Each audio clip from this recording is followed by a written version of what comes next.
Hey folks, quick disclaimer about Greasy Says, my new show about being a game developer for 15 years who's brown.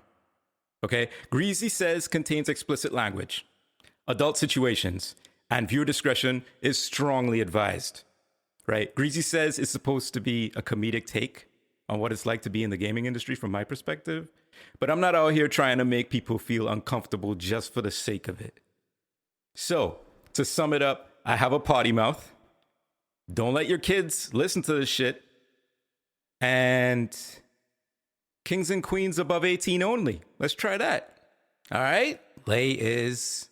Haha, let's get this party started. High def with the professional. Greasy Says. Yeah. Once again, my greasy people, it's time for another episode of Greasy Says. My name is Greasy, aka M-Cue. And here on Greasy Says, we talk about the video game industry, we have fun, we make jokes, and I talk about what it's like being brown in the gaming industry, among other things. Thanks to everybody who's been listening, everyone who's been writing in. Really appreciate it. If you're catching up, no worries. Take your time. There's going to be a ton of Greasy Says episodes waiting for you in the vault when you're ready. Again, I want to tell people, and I want to, what am I saying? I want to encourage people to share Greasy Says with people you think will enjoy it. People looking for a laugh, people in the gaming industry. I even got hooked up recently. Somebody heard my podcast and asked me to do a talk, which is hilarious, about my experiences in the gaming industry and how I came up and all that. So I got a talk out of this fucking thing. So, you know, if you think people are going to be interested in Greasy Says, send them an episode or tell them to go check out my social media. That's Greasy Says on TikTok, Instagram, and Facebook. And check out my music too, to show my variety, my range, under M-Cue. That's M-C-U-E. And that's on Spotify, Bandcamp, and Soundcloud. All right, spread the word. All right, so crazy. Here's a fucking... I don't even understand. This is nuts. So I decide to, I got some time. Me and my beautiful family, we decide to go to the beach. We go to the beach one day. We're going to make today a beach day. We grab everything, we pack up, we get in our little car, we drive down the way, 15 minutes away to this beach we've never been to before. Brand new beach. Real fucking hoity-toity part of town, I might add. Like, motherfucking driveways where you can't even see the house type shit. You know what I mean? Where you pull up and it's like one number on the wall and like a bunch of bushes and a driveway to nowhere. You don't even know where that shit goes. But somebody live up inside of there. And whoever that is, they got mad money. Anyway, we at this, bougie ass fucking beach or whatever. To be honest, it was a nice beach. Not the dopest beach I've ever been to. I'm spoiled. I come from the islands. I know what a real fucking beach is. Okay, so this beach was decent, but it was crazy waves. I took my kid down to the water's edge, as we do, because we're trying to get him used to the ocean or whatever. And I was like, there's no fucking way I'm letting go of this kid in this water. It was choppy, big ass waves, huge swell. You could tell it was a serious current. So this beach wasn't all that great. I don't know. Why am I still talking about the beach? Fuck the beach. Okay, this is what happened to me on the beach. I'm sitting there. Right? We set up our little fucking tent for the kid. And we got our blankets out, vibing. Wifey was like, yo, you want some lunch? I'm like, yeah, fuck yeah, let me get some lunch. I made these sandwiches early because I woke up with the kid that day. I made them mad fucking early. Delicious turkey, Gouda cheese, some fresh red onion from the garden, son. Organic as fuck. Understand what I'm saying? Mayo, mustard, some greens on there, banana peppers. You know what I'm saying?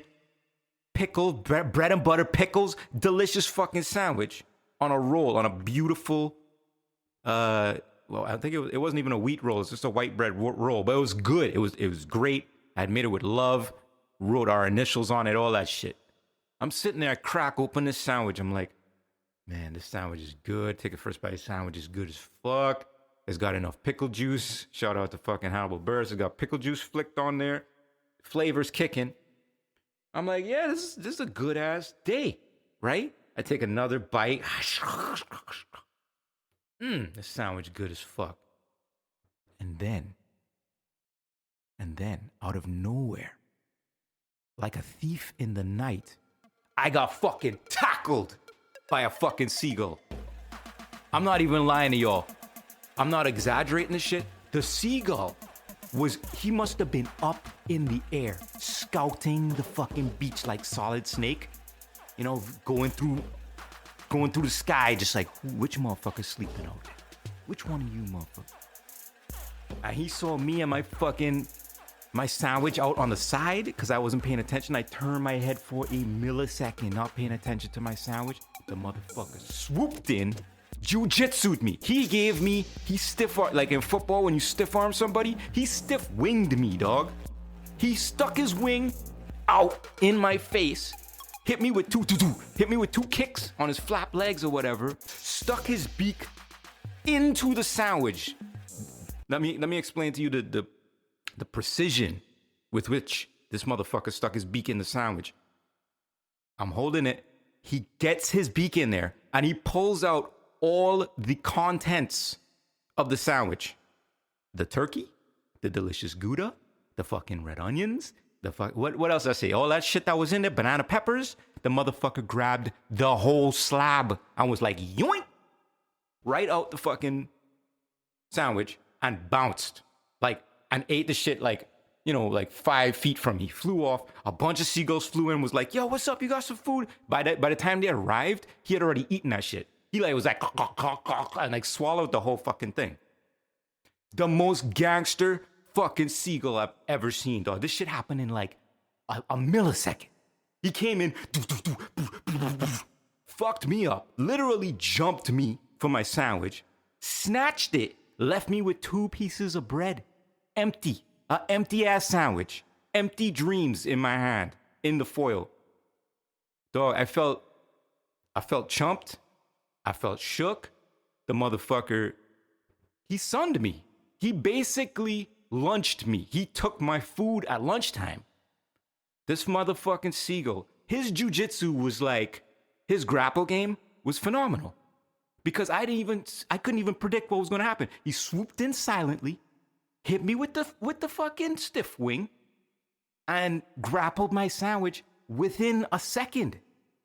Left me sitting there like in shock, like what the fuck just happened? My wife was laughing at me. My baby he didn't even know what happened. He's just off in his world, like, yeah, whatever, playing with eating sand and shit.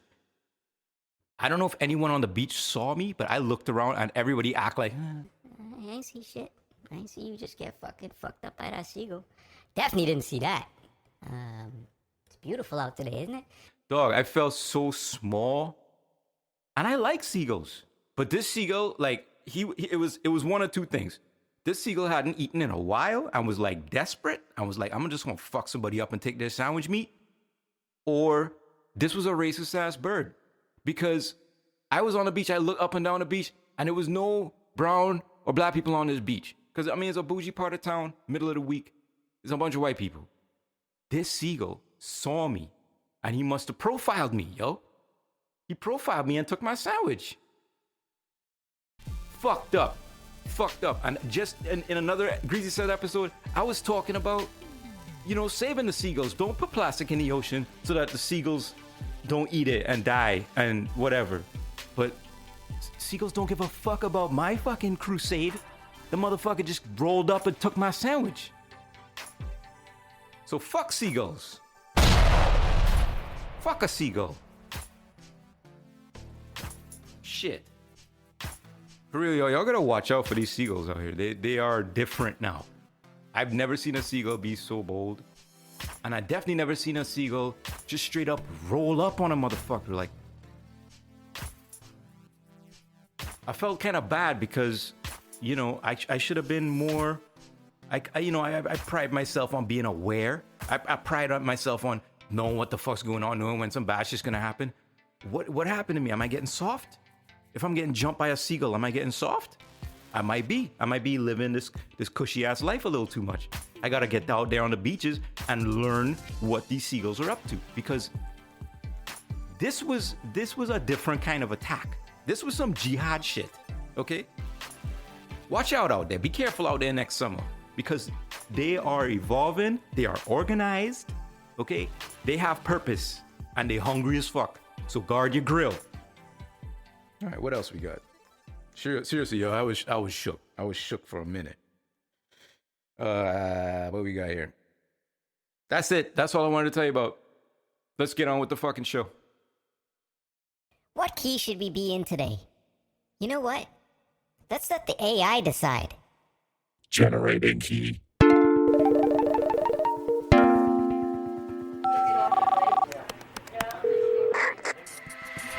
Question time.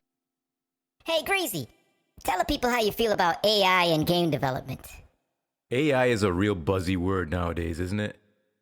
Big tech companies like Google and Apple are using AI to track our wants and needs so that they can sell us services that we can't live without.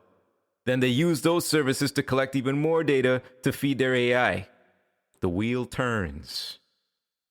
AI is something I've started seeing more and more of in games. I've seen AI programs that can make meshes, create images, write music, and do quote-unquote menial tasks that devs don't want to do or that save loads of time. Some of the AI creations are naturally wonky, granted, and you can clearly tell that a machine made this. But sometimes AI hits the nail on the head and creates something that makes us pause, something that makes us consider that maybe a human made this? The great thing about AI is that it's relentless, and it has nothing but time to perfect itself using a constant stream of data. That's also its scariest trait. Let's use music as an example since it's close to my heart. If an AI can figure out what makes a great piece of music and what makes a bad piece of music, it can eternally tweak itself until it's making music that only sounds good. Then it could potentially learn how to make music from a specific genre that always sounds good. Then you could imagine that it could end up writing music that Lance Winkerbottom, who lives on Mulberry Lane in Connecticut, will think always sounds good. AI could potentially learn how to write a song so specific to my tastes that I'm guaranteed to enjoy it. And it could write that song over and over into eternity, making infinite playlists of AI-created music just for me. Huh. It sounds cool, right? Yeah, but wow, does it scare me. This is already happening. A homie of mine mentioned that certain playlists of electronic music are almost totally created by AI, and people are gobbling the shit up. So it works. Imagine if AI could kill the idea of a musician. Who needs people taking forever to write albums when an AI can make a catalog in an afternoon? If I'm a label exec, I'm definitely listening. Alright, Lil Squirtle and Easy Nuts, I don't need y'all anymore. Get the fuck out. Now, game development is an industry that generally embraces AI. We pride ourselves on being accepting of new technology and efficiency. So why not use AI to write music on this game? The suits are gonna like it because it's cheaper, so win-win. While we're at it, let's use AI to animate our characters and make textures for our terrain. That's like 5 to 10 people we don't need to pay and keep happy. Sweet. You know what? If AI is doing all the art and music, right? We don't really need producers to keep track of them because they're at peak efficiency by default. So, awesome. Sack all the producers too. It quickly spirals out of control. You get me. The one thing I'm waiting for, though, is when AI replaces an engineer. Engineers have been coding other people out of jobs for a while now. A coder has to make the AI that's going to replace a musician, for example, right? But they're always careful to protect their own discipline. I'm waiting for a coder to be so ambitious that they create an AI that can code better than they can. and can feed itself the data it needs to be totally self-sufficient. If engineers manage to engineer themselves out of an engineering job, I might fall out of my fucking chair laughing. Plumbers plumbing themselves out of plumbing to plumb. Hilarious. I'm a plumber with no plumbing to plumb. Plumbing to plumb. Plumbing to plumb.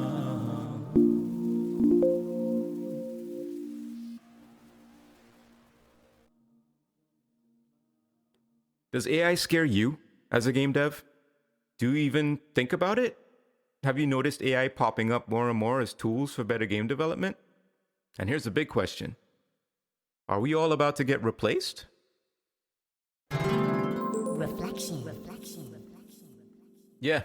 AI is going to replace us all. Don't even fight it.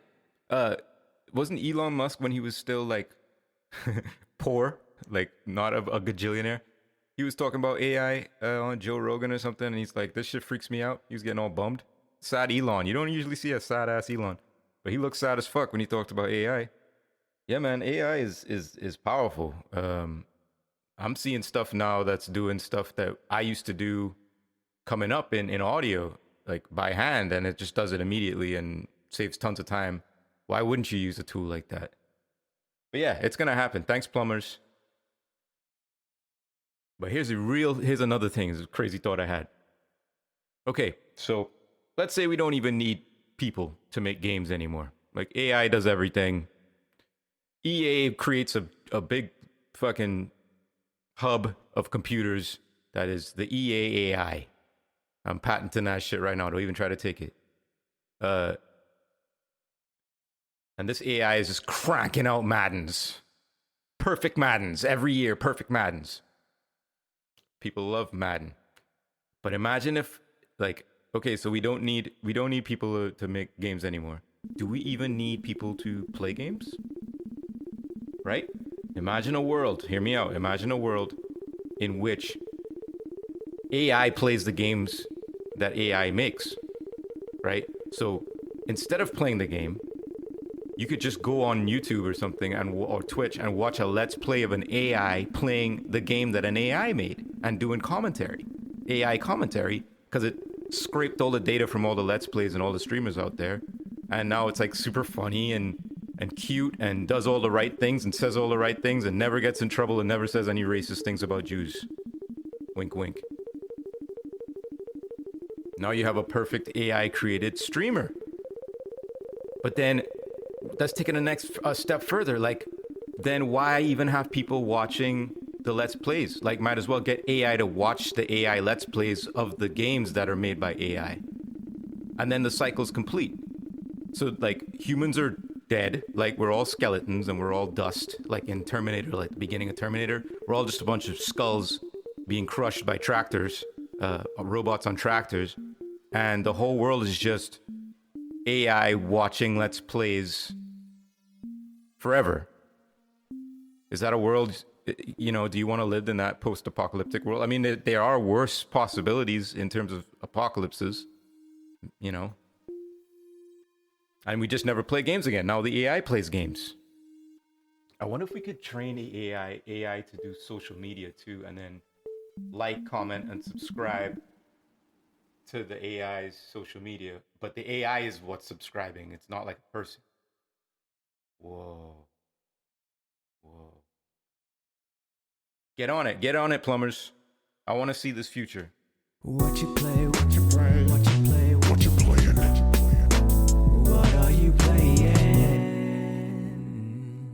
What you playing? So I've been catching up on games that I never finished or meant to play and never played. So I finally finished Red Dead Redemption. Finally. After playing it for who knows how many hours before and then just dropping it. You know what I mean? I went back, started from the beginning, and played only the story missions all the way through to the end. You know what I mean? Because that's the thing about Rockstar games I find. Like I'll jump into a Rockstar game when I first get it, and do everything. Like, I'm fucking hunting, I'm fishing, I'm fucking rescuing damsels, I'm breaking people out of fucking jail carriages. I'm doing everything. I'm building, you know, those fucking stupid ass raccoon hats and shit. I'm doing everything. But I never actually, and I'm you know, I play for like 70 hours, and then I realize I don't know anything that's going on in the story anymore. I'm not even interested in the story. So I like to play a Rockstar game first and explore everything, and then after a few months come back and just play the story. All the story missions in one go. No sidetracking, no nothing. So it's just like a focused narrative for a bit. It was really good. They're getting way better at telling stories over there. Because I remember back in like GTA 3, and we can't even talk about 1 and 2 because those didn't even have stories. It was just a fucking free-for-all. But starting with 3, the storytelling was bad. Like a lot of it was, you know, pretty bad. But they have gotten quite good. You know, it's tempting to give all the credit to Sam and Dan Houser because, you know, they're the guys. But look at the credits on that game, and they got some other heads in there where it's like additional writing and like, thanks so much, you saved our fucking asses with this narrative. There are other writers who are definitely lending a hand, and it shows in the latest Rockstar games. So can't wait to see the kind of stories they're going to be able to tell later. You know what I really wish, though? I wish that Rockstar hired more joke writers and more comedy writers, so that when they eventually make the game I've been waiting for my whole fucking life, Bully Part 2, they're going to have like a lot of comedy in it, like real comedy. I really hope they do that because Bully is supposed to be a funny franchise, I feel like. And I really hope they don't make it all edgy and gritty like Red Dead is or Grand Theft Auto where it's all like angst and shit. But fantastic game. Red Dead Redemption 2, dope ass fucking game. I probably won't play it again for a long time. I won't spoil anything because there are some things that happen in the game that are a little heartbreaking, and they leave you in that heartbreak for quite a while, which is an interesting concept. Yeah, so I finished that. Fantastic. Not my favorite Rockstar game of all time, but definitely like number 2 or 3. Then I got a loan from a homie. I got Luigi's Mansion. Part 3. Luigi's Mansion Part 3. What a game. You know what I mean? It's basically it's kind of like a point and click adventure when you think about it, you know. You're experiencing the game on a 2D plane, semi 3D, but you know, you can move back and forth kind of like Streets of Rage back in the day or one of those side-scrolling beat 'em ups. And it's basically like a puzzle game. You're figuring out puzzles with your little vacuum. But it's the thing about Luigi's Mansion and a lot of the newer Nintendo games is the amount of charm. Like, those games still make me giggle and smile and laugh out loud and feel warm and fuzzy. And I'm a jaded fucking prick, right? About most things. And this game had me filled with joy. I would be like giggling when fucking the green goo guy would be using his vacuum on Luigi, who's passed out because he passes out every time he releases the green goo guy. And his little nose wiggling in the air when, you know, when the vacuum air is passing his face. There's all these little animations and little attention to detail, these bits of detail that make these characters feel so much more alive and so much more fun to witness and play as. You know, there's animations of like, they're repeated animations because every time you complete a level, you get these buttons for the elevator. And that's kind of your progress through the game as you get to access more floors in the mansion. So you see these animations a lot. You know what I mean? Every time you beat a level, you basically see these animations. And it's Luigi about to put the button into the panel on the elevator, and it flies out of his hand magically and screws itself in. And then he's like, oh yeah, at the end. But there's so much charm and so much detail in the animation crammed into that little scene. Like, you can't help but smile every single time you see it, and it never gets old. Every time I see it, I'm like, oh, I love this. This is hilarious. It connects you to Luigi in a very, very powerful way. It shows you your progress in a very powerful way. And it keeps you in this state of bliss where you're like, oh yeah, everything's great. Nintendo is fantastic at doing that. And that's something that AI can't necessarily replace, is the ability that humans have to pull emotion out of other human beings. As soon as an AI figures out how to do that shit, it's a fucking wrap. Good night. I have been programmed to feel.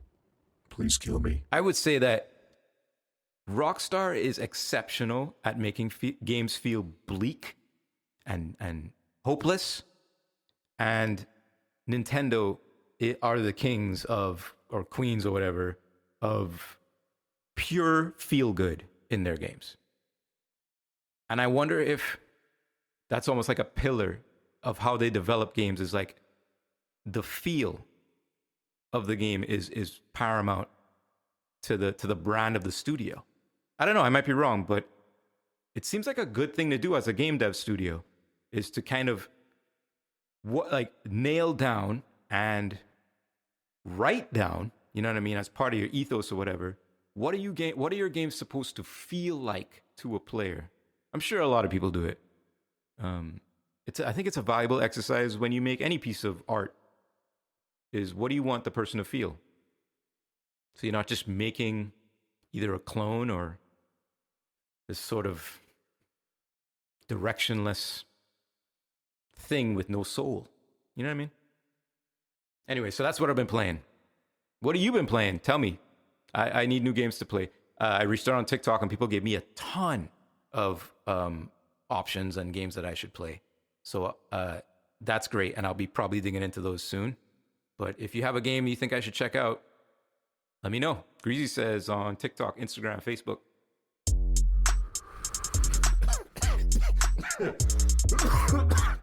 Weed notes. All right, we warming up the vape. What are we puffing on today? For this week's Weed Notes, we are trying Deadhead OG. Let's see. CBDV is 0.1. CBDA is 0.1. CBGA is 0.3. CBG is 0.1. Here we go. THC 1.2. Yeah. And then all the other shit that... I mean, can anyone tell me what THCA is? Because it's always like this high percentage. But I don't know what the shit actually means. You know what I'm saying? The thing I look at is THC. What percentage? How close to 1% is that shit? Or over 1%? Then I'm copping it. Anyway, let's try this Deadhead OG. I got a couple of... I got like maybe a good bit of this. I got a good bit of this. And it's been treating me pretty good. It's definitely an indica, and it's definitely relaxes you, like shut shit down for a minute. Let's take a little pull. Very fresh, very piney in the nostrils, man. Very piney. Tastes good. Tastes like a fir. I said that before on some other shit. It tastes like a Douglas fir, or perhaps a spruce. You ever tasted a spruce before? This is what it tastes like. Don't go tasting spruces, you'll fucking die, okay? Immediately relaxing. I gave this to my lady the other day because she was stressed out about a bunch of shit. And I was like, you want to just hit this real quick and relax your fucking brain? And she did. I don't know if it worked because she still seemed pretty stressed out, but it works for me. Chilling me right the hell out right now.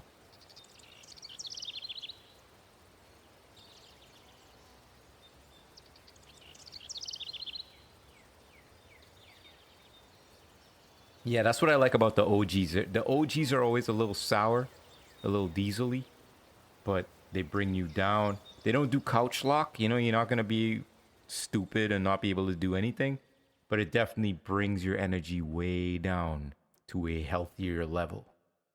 So I appreciate what Deadhead OG is putting out. Thank you, Garden Remedy. Is it Garden? Yeah, Garden Remedy. Thank you, Garden Remedy. Why can't I say that right now? Does Deadhead OG make you tongue-tied? Thank you, Garden Remedies. I did it. For this delicious strain of indica. Try it out. It makes me, on some highness shit, it makes me think, is AI really that bad, right? Human beings can barely take care of this planet as it is, right? We're fucking up everything. We poison the ocean. We poison the land. We gotta eat fucking genetically modified food. Maybe AI should tell us how to live. Maybe AI should learn the human race and just be like, Listen, you motherfuckers don't know what's going on. So let us take over and plug yourselves into these battery ports and help power the AI that's going to save humanity. Okay. funny that the Matrix Resurrection is coming out. Telling you, it might not be such a bad idea. We don't all have to be the one. All this talk about AIs taking our gigs and taking over everything could really stress a person out. So why don't we bring down the energy with a little bit of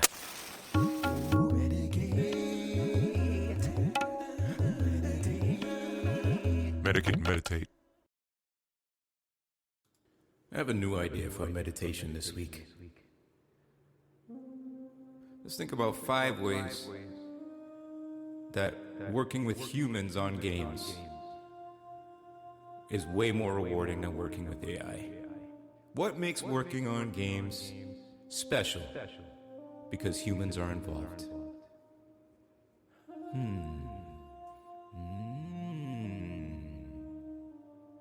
One, laughter. Humans laugh. And I've encountered a lot of laughter in my years as a game developer. Development teams cracking jokes. Puns. Humans love puns. Hilarious. AI doesn't know how to laugh. Well, maybe they do. How would AI laugh? Ha ha ha ha ha ha ha. It would be pretty weird. Number 2, hair colors. For some reason, game developers love to change their hair colors every week. It's kind of a thing. Unless my computer was wearing a wig and then it had the ability to change its wig every week to a different color, I don't think AI could bring that zazz, that finesse to the hair game in a development studio. So I think humans are better at hair game. 3, live problem solving. Sometimes the best moments while we make these games are the moments where we figure out problems together as a group of humans, hashing things out, working through the problems, punching holes in each other's ideas, hopefully respectfully. An AI wouldn't be able to do something like that unless it was programmed to. And wouldn't that go against efficiency? If an AI can figure out the solution to a problem in 0.6 seconds, why would it inject all of this filler time just to make humans feel better about hashing things out? It's not efficient. So that brings me to number 4. I'm grateful that humans are inefficient, so that it allows us to have these moments of pure humanity while we make games. Number 5, holiday parties. Do you think an AI would drink a little bit too much, get up on the bar, start dancing and screaming at the top of their lungs just because they hit that extra sidecar a little bit too hard? I know an AI couldn't replace me in all of the drunken shenanigans that I've taken part in. So that's the 5th thing that makes working with humans in games great. Embarrassing drunk stories. What do you like about working with humans to make games?